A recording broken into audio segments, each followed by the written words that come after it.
नमस्कार दोस्तों। Current affairs के इस नए वीडियो में आप सभी का स्वागत है। करंट अफेयर से संबंधित हम लोग प्रश्न को देखेंगे, नए नए प्रश्नों को प्रतिदिन की तरह इस आज भी देखेंगे। तो आइए शुरू करते हैं। पहला प्रश्न,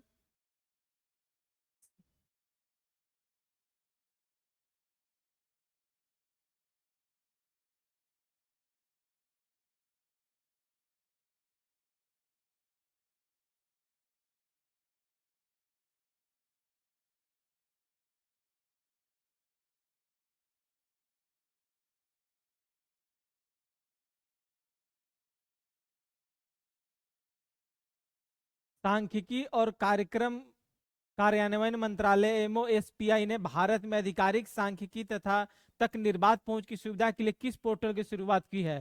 तो ऑप्शन है माइक्रो डेटा पोर्टल, ई सांख्यिकी पोर्टल, ए और बी दोनों, इनमें से कोई नहीं। तो इसका आंसर कौन है? ई और ए और बी दोनों, यानी माइक्रो डेटा पोर्टल, ई सांख्यिकी पोर्टल। यह जो है सांख्यिकी और कार्यान्वयन मंत्रालय जो है उसके द्वारा जो है आधिकारिक डाटा तक पहुंच के लिए शुरू किया गया पोर्टल है, जिसको माइक्रो डेटा पोर्टल, ई सांख्यिकी पोर्टल कहा गया है। ठीक है, तो इससे क्या फायदा होगा? इससे फायदा यह होगा कि जो आधिकारिक डाटा जारी की जाती है वह डाटा तक लोगों का पहुंच संभव हो पाएगा। लेकिन क्योंकि डाटा के साथ छेड़छाड़ जो होती थी, डाटा कुछ और है, प्रस्तुत कुछ और हो रहा है, तो लोगों में भ्रामक स्थितियां पैदा हो जाती थी। तो इसी बातों को ध्यान में रखते हुए जो है आधिकारिक डाटा पोर्टल जारी किया गया है, जिस तक लोगों की पहुंच संभव हो पाएगी। ठीक है, देखिए, तो इसका उद्देश्य क्या है? ई सांख्यिकी पोर्टल का, इस पोर्टल के माध्यम से भारत में आधिकारिक सांख्यिकी की पहुंच व इसके विस्तार को बढ़ाने में मदद मिलेगी। यह एक विश्वसनीय सांख्यिकी डाटा के स्रोत के रूप में कार्य करेगा, यानी कि जब लोगों की पहुंच होगी तो यह विश्वसनीय सांख्यिकी डाटा के रूप में काम करेगा। माइक्रो डेटा पोर्टल, यह पोर्टल जो है जनगणना व सर्वेक्षण के लिए समर्पित है। यह पोर्टल किस चीज के लिए समर्पित है? जनगणना व सर्वेक्षण के लिए समर्पित रहेगा। कौन सा? Micro data. बाकी अन्य जो है किस चीज के, किस पे संबंधित रहेगा? इस सांख्यिकी पोर्टल से संबंधित रहेगा। अब एमओएसपीआई राज्य मंत्री कौन है? राव इंद्रजीत सिंह है। ठीक है, तो नेक्स्ट प्रश्न, निम्न में कौन National Federation of State Cooperative Banks Limited NAFSCOB की हीरक जयंती के मौके पर मुख्य अतिथि के रूप में भाग लिया? तो मुख्य अतिथि के रूप में भाग जो है अमित शाह ने लिया था। देखिए, कॉर्पोरेट सहकारिता मंत्री कौन है? अमित शाह है। ठीक है, गृह मंत्री भी कौन है? अमित शाह है। तो नाफको जो है national Federation of State cooperative, सहकारिता से संबंधित जो है यह बैंक्स है लिमिटेड, जिसका हीरक जयंती मनाया गया। 60 साल होने के उपलक्ष्य में हीरक जयंती मनाया गया। इसमें मुख्य अतिथि के रूप में अमित शाह ने भाग लिया था। नरेंद्र मोदी भारत के प्रधानमंत्री हैं। राजनाथ सिंह कौन है? रक्षा मंत्री हैं। शिवराज सिंह कौन है? कृषि मंत्री हैं। ठीक है, अब जो है इसका तथ्य देखें। नाफको जो है national Federation of State Cooperative Banks limited, यह सहकारिता के क्षेत्र में कार्य करने वाली संस्था है। सहकारिता के क्षेत्र में कार्य करने वाली संस्था है नाफको। इस मौके पर इसने पिछले 60 इस माध्यम से जब 60 वर्षों की हीरक जयंती इसने मनाई, तो 60 साल में यह अपनी संस्था का क्या योगदान रहा, उसकी क्या क्या उपलब्धियां रही, उसमें क्या क्या कमियां हुई, उस कमियों में क्या क्या सुधार किया जा सकता है, इन सब बातों पर ध्यान दी हीरक जयंती मनाने के अवसर पर। और यह नाफको जो है इसकी स्थापना कब हुई? 1964 में इसकी स्थापना किए थे डॉक्टर धनंजय राव रामचंद्र गाडगिल और मगन भाई पटेल के द्वारा। मुख्यालय कहाँ है? मुंबई में। और वर्तमान में अध्यक्ष हैं इसके कौन? कोंडूरू रविंद्र राव। कौन है? कोंडूरू रविंद्र राव है। ठीक है, नेक्स्ट प्रश्न है, भारतीय तटरक्षक बल इंडियन कोस्ट गार्ड के राष्ट्रीय समुद्री खोज व बचाव अभ्यास, यानी कि समुद्र में जो समुद्र है उस समुद्र में खोज और बचाव, यानी कि खोजना और बचाने का जो अभ्यास है, उसकी कार्यशाला जिसे सारेक्स कहा जाता है, उसका 11वां संस्करण कहाँ आयोजित किया गया? तो यह जो है कहाँ आयोजित किया गया? कोच्चि में किया गया। कोच्चि कहाँ है? केरल में है। ठीक है, अब सारेक्स के संबंधित कुछ तथ्य देखें। सारेक्स जो है इसे search and reserve exercise and workshop of Indian coast Guard, national maritime search and reserve exercise workshop of Indian coast Guard, यह एक द्विवार्षिक अभ्यास है। सारेक्स जो है वह कितने वर्षों पर होती है? 2 साल पर। प्रत्येक 2 वर्ष पर से अभ्यास होती है समुद्र में खोज के लिए। ठीक है, इसे राष्ट्रीय समुद्री खोज व बचाव खोज के लिए, बचाव के लिए ही यह अभ्यास किया जाता है। तो यह राष्ट्रीय समुद्री खोज व बचाव बोर्ड NMACRB नई दिल्ली के तहत किया गया। इसका विषय क्या था, थीम क्या था सारेक्स का, enhancing search and reserve capabilities through regional collaboration, यानी कि रीजनल कोलेबोरेशन के माध्यम से सर्च और सर्च का जो क्षमता है उसे इनहेंस करना, बढ़ाना। अब ICT, Indian coast guard, ICG, इसका स्थापना कब हुआ, 1 फरवरी 1977 को। मुख्यालय नई दिल्ली है और इसके महानिदेशक कौन है, परमेश शिव मणि है। कौन है, परमेश शिव मणि है। नेक्स्ट प्रश्न है, 16 से 21 नवंबर 2024 के बीच प्रधानमंत्री नरेंद्र मोदी ने किन देशों की आधिकारिक यात्रा की। तो उन्होंने नाइजीरिया, ब्राजील और गुयाना, कहां की यात्रा की थी, नवंबर 16 से 21 नवंबर के बीच में प्रधानमंत्री नरेंद्र मोदी के द्वारा जो है नाइजीरिया, गुयाना और ब्राजील की यात्रा की गई थी। ठीक है, इससे संबंधित तथ्य देखें। देखिए, तो प्रधानमंत्री नरेंद्र मोदी की नाइजीरिया, ब्राजील, गुयाना यात्रा, ठीक है। इस यात्रा से भारत एवं इन देशों के बीच क्या होंगे, रिश्ता मजबूत होगा। जब देश के प्रधानमंत्री या देश के राष्ट्राध्यक्ष, किसी भी देश के राष्ट्राध्यक्ष जब दूसरे देश जाते हैं, यात्रा करते हैं, या उनके देश में किसी दूसरे देश के राष्ट्राध्यक्ष आते हैं, तो इससे क्या होता है, दोनों देशों के बीच में रिश्ते क्या होते हैं, मजबूत होते हैं, रिश्तों में प्रगाढ़ता आती है, प्रगाढ़ होते हैं। ठीक है, तो 56 वर्ष में किसी प्रधानमंत्री की, जो गुयाना गए हैं नरेंद्र मोदी जी, पिछले 56 वर्षों में गुयाना की यह पहली यात्रा थी। ठीक है, किसी प्रधानमंत्री का, भारतीय प्रधानमंत्री का। वहीं 17 वर्षों के बाद किसी भारतीय प्रधानमंत्री के नाइजीरिया की पहली यात्रा थी। ब्राजील तो आते जाते रहते हैं। ठीक है, कोई भी जो प्रधानमंत्री भारत के हैं ब्राजील की यात्रा पर रहते हैं। अब प्रधानमंत्री नरेंद्र मोदी ब्राजील गए थे, तो ब्राजील क्यों गए थे, G20 शिखर सम्मेलन में भाग लेने के लिए कहां गए थे, ब्राजील गए थे। और यही ब्राजील में G20 शिखर सम्मेलन में भाग लेने के बाद जो है नाइजीरिया और गुयाना गए थे। नाइजीरिया के राष्ट्रपति कौन है, बाला अहमद टिनुबू नाम है उनका, राजधानी एबुजा है नाइजीरिया की,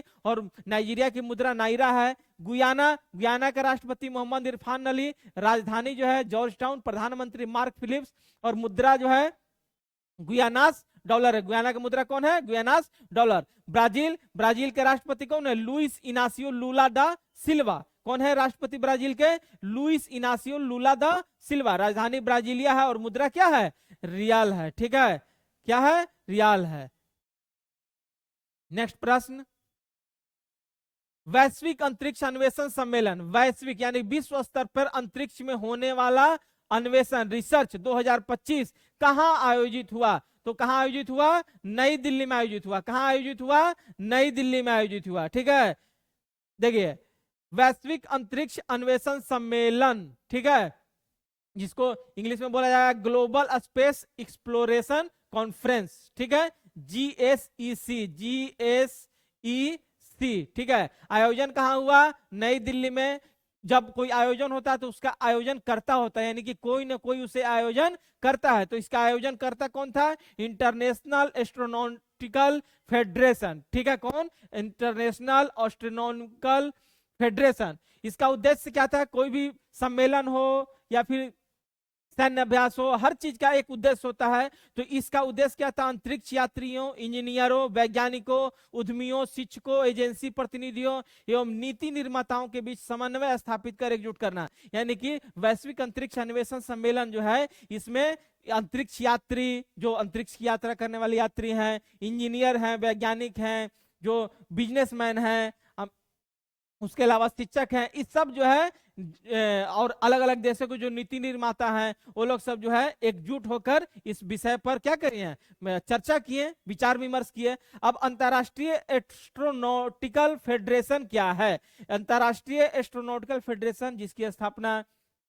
1951 में हुई थी, कहां, पेरिस, फ्रांस में। ठीक है, यह विश्व के अग्रणी अंतरिक्ष कार्यक्रम को बढ़ावा देने वाली संस्था है। यानी कि विश्व में जो अंतरिक्ष कार्यक्रम चलते हैं उन कार्यक्रमों को बढ़ावा देने वाली संस्था है कौन, अंतरराष्ट्रीय एस्ट्रोनॉमिकल फेडरेशन। इसमें कुल कितने सदस्य देश हैं, 77, और मुख्यालय कहां है इसका, अंतरराष्ट्रीय एस्ट्रोनॉमिकल यूनिट का, पेरिस, फ्रांस में है। ठीक है, नेक्स्ट प्रश्न, G-SAT 20 जीसैट जीडी साइन 2 उपग्रह के संबंध में क्या सही है?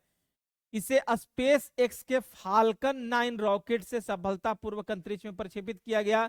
यह भारत का सबसे बेहतर संचार उपग्रह है। उपरोक्त दोनों सही हैं, इनमें कोई से नहीं। इसका आंसर दोनों सही है, यानी कि GSAT-20 GDS YN-2 उपग्रह के संबंध में दोनों सही है, यानी कि ये जो उपग्रह है इसको GDS SYN उपग्रह जो है इसे स्पेस एक्स फाल्कन 9 रॉकेट से क्या किया गया?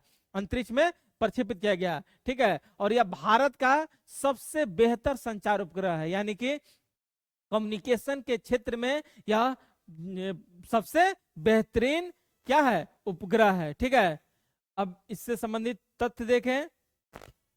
GSAT-20 GSAT-N2 यह भारत का सबसे बेहतर संचार उपग्रह है जो लगभग 4700 किलोग्राम वजनी है, यानी कि कितनों किलोग्राम वजन का है? 4700 किलोग्राम वजन का है। इसे अमेरिका के कहां से प्रक्षेपित किया गया? अमेरिका के फ्लोरिडा के केप कैनवेरल से। ठीक है, कहां से? केप कैनवेरल से। ठीक है, स्पेस एक्स के फाल्कन 9 रॉकेट से। स्पेस एक्स जो है इसी का अपना रॉकेट है जिसका नाम है क्या? फाल्कन 9 रॉकेट, इसी से प्रक्षेपित किया गया।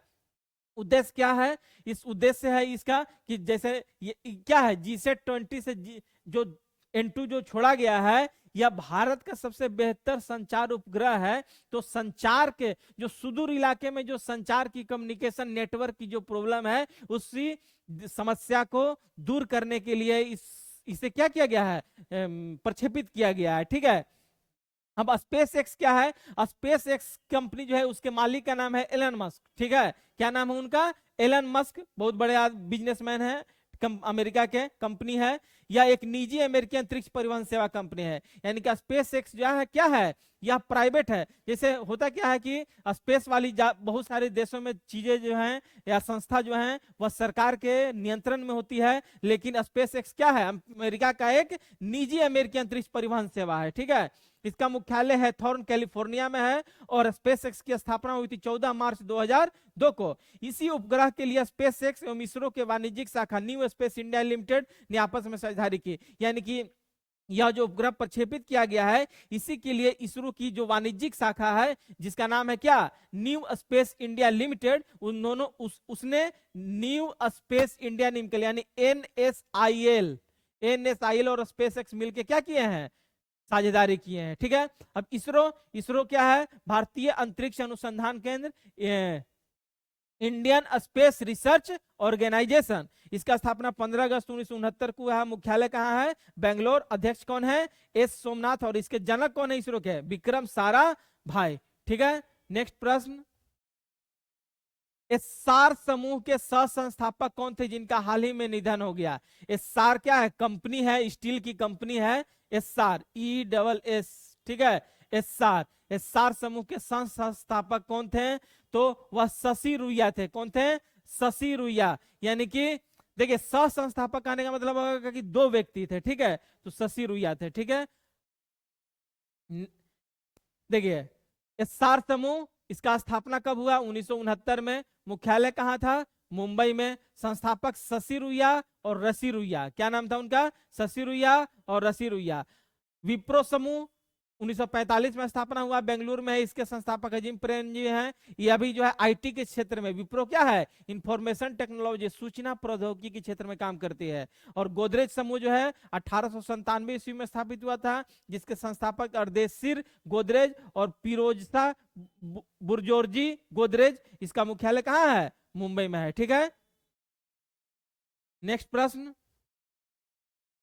हाल ही में किस सरोद वादक का निधन हो गया? पूछ रहा है कि हाल ही में किस सरोद वादक का निधन हो गया। तो कौन सा सरोद वादक? उस्ताद आशीष खान। ठीक है, अभी हाल ही में जो है शहनाई वादक जो थे उत्तराखंड के जो उस्ताद बिस्मिल्लाह खां कहलाते थे, सॉरी हिमाचल प्रदेश के उस्ताद बिस्मिल्लाह खां जो कहलाते थे, उनका निधन हो गया था। जोन सूरजमणि, उसके अलावा सरोद वादक उस्ताद आशीष खान, इनका निधन हो गया। जाकिर हुसैन तबला वादक हैं, उनका निधन हो गया। ठीक है, देखिए उस्ताद आशीष खान कौन थे? इन्हें वर्ष 2004 में संगीत नाटक अकादमी पुरस्कार मिला। वर्ष 2006 में इन्हें इनके album golden strings of the sarod के लिए best traditional world music album category में ग्रैमी अवार्ड, यानी कि ग्रैमी अवार्ड के लिए इन्हें नामित किया गया, लेकिन विजेता नहीं बने। अब ग्रैमी अवार्ड क्या होता है? तो ग्रैमी अवार्ड इसकी शुरुआत 1959 ईस्वी में हुई थी, और जो संगीत के क्षेत्र में उत्कृष्ट प्रदर्शन करते हैं उन्हें जो है ग्रैमी अवार्ड से नवाजा जाता है। यह ग्रैमी अवार्ड जो है लेने वाले पहले भारतीय कौन थे? पंडित रविशंकर। कब लिए थे? 1968 ईस्वी में। कब लिए थे? 1968 ईस्वी में पंडित रविशंकर को मिला था। और प्रथम महिला जिन्हें यह ग्रैमी अवार्ड मिला है तन्वी शाह। कब मिला है? 2010 में। तो ग्रैमी अवार्ड किस लिए मिलता है? संगीत के क्षेत्र में अच्छा जो करते हैं उन्हें मिलता है। ठीक है, नेक्स्ट प्रश्न है, द्वितीय जियोमांडू 2024 कहां आयोजित हुआ? जियोमांडू तो काठमांडू में हुआ। ठीक है, काठमांडू नेपाल की राजधानी कौन है? काठमांडू। ठीक है, तो जियोमांडू क्या है? यह एक नेपाल भू तकनीक सोसाइटी के एक अंतरराष्ट्रीय सम्मेलन है। जियोमांडू क्या है? यह एक सम्मेलन है। ठीक है, क्या है? सम्मेलन है। कहाँ सम्मेलन कहाँ आयोजित हुआ है? नेपाल में, काठमांडू में। जो भू तकनीक कहने का मतलब क्या हुआ कि भूमि से संबंधित जो टेक्नोलॉजी है, ठीक है, उससे सोसाइटी के अंतरराष्ट्रीय सम्मेलन। इसका आयोजन नेपाल के जियो टेक्निकल सोसाइटी करता है, यानी कि नेपाल का जो भूमि से संबंधित जो टेक्निकल सोसाइटी है उसका आयोजन कौन वही करता है। कहाँ आयोजित हुआ इस बार? काठमांडू में, दूसरा संस्करण। ठीक है, थीम क्या था? टिकाऊ बुनियादी ढांचे के लिए भू तकनीक, जियो टेक्निक्स फॉर सस्टेनेबल इंफ्रास्ट्रक्चर, यानी कि जो ढांचा है, जो तकनीक होगा, यानी कि टिकाऊ बुनियाद, यानी कि जो बुनियाद जिस क्षेत्र में, टेक्नोलॉजी के क्षेत्र में या फिर जिस क्षेत्र के लिए बुनियाद बनाई जा रही है वह बुनियाद क्या हो? टिकाऊ हो। ठीक है, इस सम्मेलन में भारत, अमेरिका, दक्षिण Korea, Japan, Taiwan, New Zealand, Australia एवं कजाकिस्तान जैसे देशों ने भाग लिया। किसमें? जियो मांडू सम्मेलन में, जो काठमांडू में हुआ था। नेक्स्ट है 15वां एरोस्पेस इंडिया 2025 कहाँ आयोजित हुआ? 15वां एरोस्पेस 2025 जो है नई दिल्ली में आयोजित हुई। कहाँ आयोजित हुई? नई दिल्ली में आयोजित हुई। एरोस्पेस इंडिया, इसका आयोजन 10 से 14 फरवरी के बीच रक्षा मंत्रालय के तहत, किस मंत्रालय के तहत? रक्षा मंत्रालय के तहत जो है रक्षा उत्पादन विभाग द्वारा किया गया। किसका? एरो इंडिया 2025 का। कहाँ हुआ? नई दिल्ली में। इसका उद्देश्य क्या था? घरेलू विमान जो है उसके उद्योग को बढ़ावा देना। किसके लिए? घरेलू विमान के उद्योग को बढ़ावा देना। इस कार्यक्रम में एरोस्पेस एवं रक्षा क्षेत्र की प्रमुख व्यापार प्रदर्शनी के साथ साथ भारतीय वायुसेना एवं अन्य प्रतिभागियों द्वारा हवाई प्रदर्शन भी होगा। यानी कि 2025 में जब ये 10 से 14 फरवरी के बीच में आयोजित होगा तो उसमें जो है रक्षा के क्षेत्र में, स्पेस के क्षेत्र में जो है प्रदर्शनी भी किया जाएगा। ठीक है, जिससे पता चलेगा। यानी कि एरो इंडिया 2025 जो है यह कहाँ होगा? नई दिल्ली में होगा। ठीक है, नेक्स्ट प्रश्न है, प्रदर्शनी शून्यता 2024 कहाँ आयोजित हुई? प्रदर्शनी शून्यता 2024 जो है नई दिल्ली में आयोजित हुई। कहाँ आयोजित हुई? नई दिल्ली में। यह बौद्ध धर्म से संबंधित क्या है? एक प्रदर्शनी है जिसका आयोजन कहाँ हुआ? नई दिल्ली में। इसका आयोजन नई दिल्ली के में स्थित राष्ट्रीय संग्रहालय में हुई शून्यता का आयोजन। इसका आयोजन कौन किया? भारत सरकार का संस्कृति मंत्रालय। और इस प्रदर्शनी में क्या हुआ कि जो बौद्ध से संबंधित बौद्ध कला हैं, ठीक है, बौद्ध दर्शन हैं, ग्रंथ हैं, उनके प्रसार के लिए रेखांकित किया गया। ठीक है, यानी कि उनके बौद्ध धर्म के बारे में जानकारी के लिए इस शून्यता प्रदर्शनी का आयोजन नई दिल्ली के राष्ट्रीय संग्रहालय में किया गया। नेक्स्ट प्रश्न है, 55वां भारतीय अंतर्राष्ट्रीय फिल्म महोत्सव 2024 कहाँ आयोजित हुआ? तो 55वां भारतीय अंतर्राष्ट्रीय फिल्म महोत्सव गोवा पणजी में आयोजित हुआ। तो कहाँ आयोजित हुआ? गोवा पणजी में आयोजित हुआ। ठीक है, अब देखिए 55वां भारतीय अंतर्राष्ट्रीय फिल्म महोत्सव आयोजन गोवा पणजी में हुआ। सर्वश्रेष्ठ फिल्म यानी गोल्डन पिक अवार्ड मिला है टॉक्सिक फिल्म को। कहाँ की फिल्म है? लिथुआनिया की फिल्म है। कहाँ की फिल्म है? लिथुआनिया की फिल्म है। सर्वश्रेष्ठ ओटीटी, देखिए ओटीटी आजकल चल रहा है ना, ओटीटी प्लेटफॉर्म, ओटीटी जैसे डिनी प्लस, हॉटस्टार है, जी5 है, ठीक है। उसी तरह ओटीटी प्लेटफॉर्म में सबसे सर्वश्रेष्ठ अवार्ड किसको मिला है? लैंपन को मिला है, जो सोनी लिव पर प्रदर्शित होती है, ठीक है। Satyajit Ray lifetime achievement award Phillip Noyce Australia की है, मिला है, उन्हें मिला है। सर्वश्रेष्ठ अभिनेत्री का अवार्ड वेस्टा माटुलीते वे इवा रूपे इकाइटे फिल्म टॉक्सिक के लिए, यानी जिस फिल्म को गोल्डन पिके अवार्ड मिला है उसी फिल्म की नायिका जो है वेस्टा माटुलीते वे इवा रूपे इकाइटे, उनको मिला है। Indian film personality of the year Vikrant Massey को मिला है, वही विक्रांत मैसी जो अभी हाल ही में जो है बहुत चर्चा में रहे थे, साबरमती एक्सप्रेस के जो फिल्म बनाई है उसमें इन अपनी भूमिका निभाई है। आईसीएफटी यूनेस्को गांधी पदक क्रॉसिंग फिल्म विशेष जूरी पुरस्कार होलिकाउ को मिला है, फ्रांसीसी फिल्म होलिकाउ, इनके निर्माता कौन है होलिकाउ के? लुइस कॉर्वोइसियर। और इस महोत्सव की शुरुआत वर्ष कब हुई थी? यानी कि भारतीय अंतरराष्ट्रीय फिल्म महोत्सव की शुरुआत वर्ष 1952 में हुई थी, जिसका आयोजन इस बार कहां हुआ? गोवा पणजी में हुआ, ठीक है। नेक्स्ट प्रश्न, महाबोधि महोत्सव 2024 कहां आयोजित हुआ? तो महाबोधि महोत्सव 2024 सांची में आयोजित हुई है। और यह सांची कहां है? सांची का स्तूप पढ़े होंगे, कहां है? मध्य प्रदेश में है, ठीक है। कहां है? मध्य प्रदेश में है। तो महाबोधि महोत्सव कहां आयोजित हुआ? सांची में, ठीक है। देखिए यह सांची जो है यूनेस्को के द्वारा विश्व धरोहर स्थल में शामिल किया गया है, जो मध्य प्रदेश में है। इसका आयोजन Vietnam, Sri Lanka, Japan, Singapore, Thailand सहित अनेक देशों के बौद्ध अनुयायियों ने भाग लिया है। यानी कि यह जो महोत्सव हुआ उस महोत्सव में अलग अलग बौद्ध देश, ठीक है, Vietnam, Sri Lanka, Japan, Sri Lanka, Thailand, उनके अनुयायी भाग लिए। सांची स्तूप कहां है? यह मध्य प्रदेश के रायसेन जिला में है, जिसका निर्माण किसके द्वारा किया गया था? सांची स्तूप का निर्माण, सांची स्तूप का निर्माण मौर्य शासक सम्राट अशोक, यानी मौर्य साम्राज्य का संस्थापक कौन था? मौर्य साम्राज्य का संस्थापक चंद्रगुप्त मौर्य थे, ठीक है। और उसका मौर्य जो शासन था उसके सबसे प्रतापी राजा सम्राट अशोक थे, उन्हीं के द्वारा सांची स्तूप 3री शताब्दी में बनवाई गई थी। इसका उद्देश्य क्या है? बौद्ध शिक्षा को सिखाना और उसका प्रसार करना, यानी बौद्ध शिक्षा का प्रसार करना है। विश्व धरोहर स्थल में सांची को कब शामिल किया गया? 1989 में। कब शामिल किया गया? 1989 में शामिल किया गया। अब देखिए विश्व धरोहर जो है उसको शामिल कौन करता है विश्व धरोहर को? उसके लिए जो संस्था है उसका नाम है UNESCO. UNESCO United Nation Educational Scientific and Cultural Organization, जिसका गठन कब हुआ? 16 नवंबर 1945 को। और मुख्यालय कहाँ है इसका? लंदन, यूनाइटेड किंगडम में। उद्देश्य क्या है?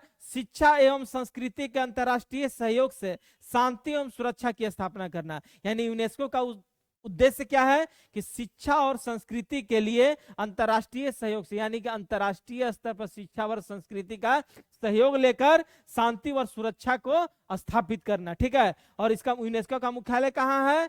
फ्रांस, पेरिस में है। और इसके वर्तमान में जो महानिदेशक हैं यूनेस्को के, उनका नाम क्या है? Andre Azoulay. क्या नाम है उनका? आंद्रे ओजोले, ठीक है। नेक्स्ट प्रश्न,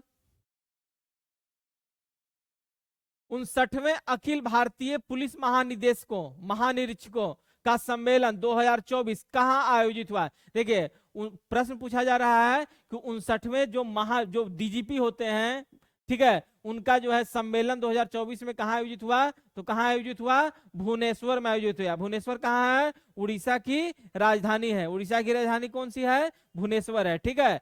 अब अखिल भारतीय पुलिस महानिदेशक सम्मेलन 2024 आयोजन भुवनेश्वर, उड़ीसा में हुआ। उद्देश्य राष्ट्रीय सुरक्षा के महत्वपूर्ण घटकों पर विचार करना, यानी कि जो देश की जो समस्या है उन समस्याओं पर क्या करना? विचार करना। क्या करना? विचार करना, ठीक है। इसी सम्मेलन में केंद्रीय गृह मंत्रालय की पुस्तक रैंकिंग ऑफ पुलिस स्टेशन 2024 का विमोचन किया गया। यानी कि इसी जो सम्मेलन हुआ, ठीक है, जो उस सम्मेलन में एक पुस्तक जो है उसका विमोचन किया गया, जिसका नाम क्या था? Ranking of police station 2024। देखिए इसकी अध्यक्षता अमित शाह किए, केंद्रीय गृह मंत्री अमित शाह। लेकिन यह 3 दिनों का चला था और तीसरे दिन जो है किन्होंने भाग लिया था? प्रधानमंत्री नरेंद्र मोदी ने। तो अखिल भारतीय पुलिस महानिदेशक सम्मेलन कहां आयोजित हुआ? भुवनेश्वर, उड़ीसा में। नेक्स्ट प्रश्न है, भारत रूस अंतर सरकारी आयोग के कार्य समूह की चौथी बैठक 2024 कहां आयोजित हुई? भारत रूस अंतर सरकारी आयोग, ठीक है, ये बैठक मॉस्को में आयोजित हुई। कहां आयोजित हुई? मॉस्को। मॉस्को कहां है? रूस में है, ठीक है। देखिए, भारत रूस अंतर सरकारी आयोग कार्य समूह बैठक आयोजन कहां हुआ? मॉस्को, रूस में, ठीक है। उद्देश्य क्या था? सैन्य एवं सैन्य तकनीकी सहयोग पर विचार करना। सैन्य एवं सैन्य तकनीकी सहयोग, यानी कि सेना और सेना का जो तकनीक है उस तकनीक पर विचार हुआ इस बैठक में, ठीक है। दोनों देशों के बीच संयुक्त सैन्य अभ्यासों का विस्तार करना, यानी भारत और रूस के बीच जो सैन्य अभ्यास होते हैं उस सैन्य अभ्यास का क्या करना? विस्तार करना। और भारत और रूस के बीच जो सैन्य अभ्यास होते हैं उसका नाम क्या है? इंद्र है, पैसेक्स है। अलग अलग देशों के साथ अलग अलग सैन्य अभ्यास होते हैं और उसके अलग अलग नाम होते हैं। उन्हीं में से रूस के साथ जो सैन्य अभ्यास होता है उसका नाम क्या है? इंद्र और पैसेक्स, ठीक है। इस प्रकार जो है हम लोग आज करंट अफेयर से संबंधित प्रश्नों को देखें और उसके तथ्यों का विश्लेषण किए, और इसी प्रकार हम लोग जो है नए नए प्रश्नों को देखेंगे, उसका विश्लेषण करेंगे और करंट अफेयर से संबंधित अपना जो जानकारी है, जो एग्जाम में प्रश्न पूछे जाते हैं वह आप लोगों के सामने जो है प्रस्तुत करेंगे, ठीक है। और नए नए वीडियो के साथ, नए नए करंट अफेयर्स की वीडियो के साथ जो है जुड़े रहने के लिए आप लोग जो है चैनल को सब्सक्राइब करें, लाइक करें। और सत्य का रंग धूसर होता है, यह जो है कोट किए हैं कौन? आंद्रे गिडे। यानी कि आप लोग पढ़िए, मेहनत कीजिए, ठीक है, तो आगे जरूर बढ़िएगा, ठीक है। तो इसी के साथ जो है थैंक यू।